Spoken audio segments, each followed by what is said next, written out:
Hi friends, welcome back to my channel on What's Cooking today on Perfect Eats. If you guys are new here, my name is Emma and I make easy breezy recipes for those of you guys who are new to cooking. Today we're gonna make a very quick and easy steamed egg, so let's get started. I'll be using 3 eggs. I'm just gonna crack them right there and whisk them. Now as you can see, I'm using a measuring cup and it measures up to 3/4. We will now add in half a cup of water and give it a whisk before we start straining them into separate bowls. Now the reason why I'm using a strainer is so that we can create some silky, smooth steamed eggs.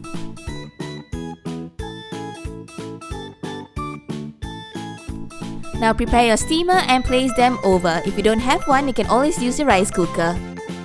Steam it for around 6 to 8 minutes. If you're still unsure, give it a shake, and if it's still very wobbly, then continue to steam it, otherwise it's done. Just add in some light soy sauce, sesame oil, some roasted garlic, spring onions, and you're finished. I hope you guys give this recipe a try and be sure to like and subscribe to our channel for more easy breezy recipes and follow us on Instagram. Bye guys!